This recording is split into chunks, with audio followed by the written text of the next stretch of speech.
important. Good morning to you. Extra important on this day we celebrate the county.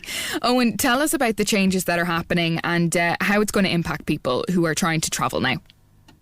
It doesn't mean you will be unable to travel. It just means we're back to the situation in July. You will need a test if you don't have evidence of the third vaccination. Very important, though. It doesn't kick in today that you need the test. It just kicks in 9 months after your second vaccination. That will vary from person to person. Most people got vaccinated and they said the full course, the second vaccination last July. It'll kick in around St. Patrick's Day. It's really updating the digital COVID cert.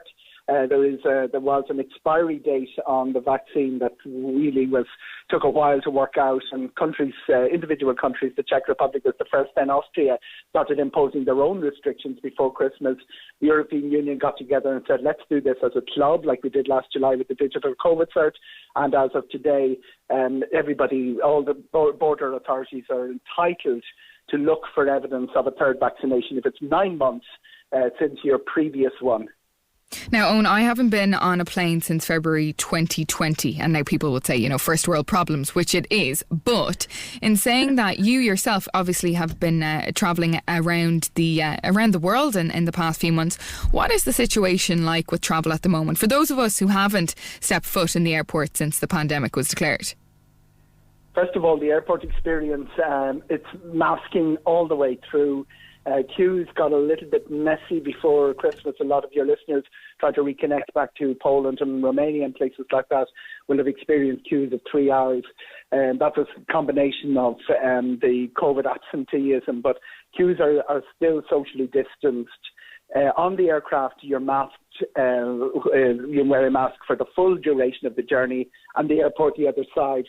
Long ago, BC, before COVID, travel really was what you needed was a boarding pass and a passport. You were free to go. Now you need 4 pieces of documentation. Your boarding pass, your passport are still there. You'll need a digital COVID cert, and in most countries you'll need a locator form as well. The digital COVID cert, the QR code in that is being updated at the moment. If you have a third vaccination, make sure you get the new QR code, because the old one, and delete the old one, because the new one is what they'll look for as of today.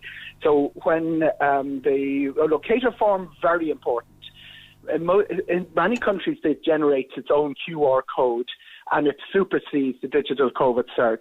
So that's the thing to have on your phone.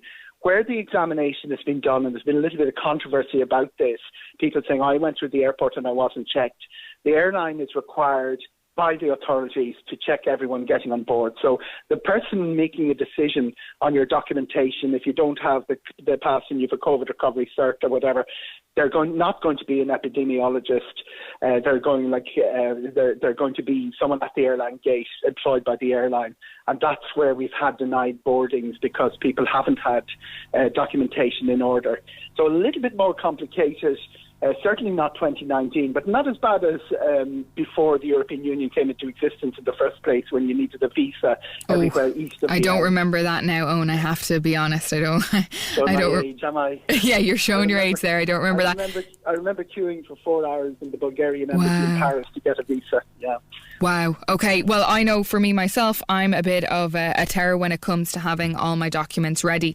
So no doubt these 4 documents are going to be something that I'm going to have to face in the coming weeks and months, hopefully, because I do tend. Technology is awesome. It's all on your phone. Okay. QR code on your phone will be read at the gate. If only we could get the passport on the phone, on, because I do tend to leave my passport down in the shops, etc., duty free.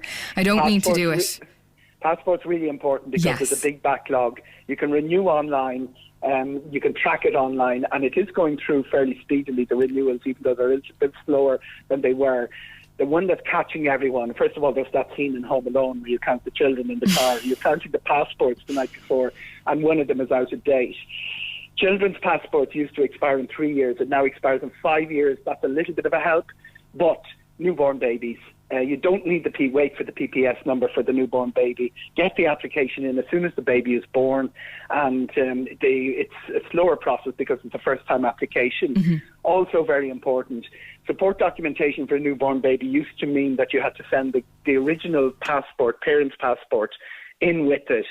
They now will accept a photocopy. How was this causing problems? The child's passport would arrive and the parent's passport wouldn't be back because the support documentation hadn't come back.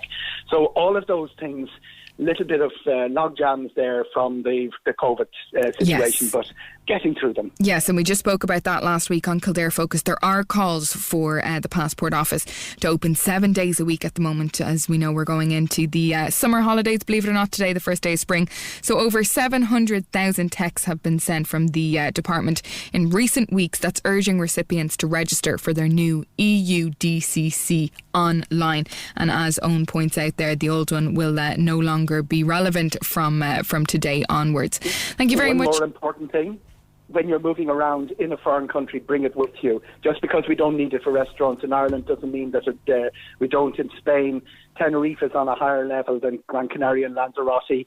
Barcelona is a higher level than Madrid. Local restrictions apply. Masking outdoors is still required. In Malaga, for instance, you won't find them all on one website. Well, bring that digital COVID cert QR code with you, and it will get you through every situation you need. Oh, and I just have a listener in here asking about children needing COVID certs down the line. The current rule for children, obviously, I believe there's no COVID certs that are needed for children. But what about other countries, even within the European Union? That's not currently in place, is it? Generally under the age of 12, and this is your 12th birthday, not your 13th birthday. Okay. So it really is under the age of 11. But under the age of, before your 12th birthday, no COVID cert required. After the in between this, and this is what people had to do last summer, testing required, because you can still travel with it, and it's an antigen, not a PCR. PCR is a bit complicated. It takes a long time to get it. Antigen is quicker and cheaper. So, but you will, teenage children did need it last summer and very likely will this summer. A couple of exceptions to that. Italy has, Greeks are the two significant for Ireland. Children under the age of 6 don't require a cert. Those over the age of 6 do. I would like to think, and Brussels would like to think, that we'd have everyone aligned among the EU27 by summer, and I think that's likely to happen. But that's there's another divergence at the moment. Portugal and Greek also require testing before you travel. Even if you have the digital COVID cert, Italy had, but they dropped it today. Oh, and just 2 quick points as well that have just come in from listeners in the last few moments. First of all, can you get an antigen test done in a local chemist? I believe you can, can't you? Yes. Pharmacists can do it, and there's a facility at the 2 facilities, Rockdock and Randox at the airport, and they come back fairly quickly. Okay, and the other one, just wondering regarding the new rules for travelling, are you aware of the situation if someone has not got the booster yet, but they have a COVID recovery cert? Is that valid certification? COVID recovery cert is valid. There are other complications of people because of anaphylactic reactions, things like that, can't get vaccines. Mm-hmm. The support documentation, remember, it's not a medical professional will be assessing it. It's going to be done at the gate by someone, and if there's doubt, they don't let you on the aircraft. So make sure you have. If you can't get a vaccine for any reason, make sure you have the vaccination documentation that will look as familiar to the person on the gate. Okay, perfect. Eoghan Corry, Airclough resident and of course a travel journalist with that great advice. Thanks indeed for that, Eoghan, and good morning to you. Thanks for joining us. It's a great pleasure. Thank you.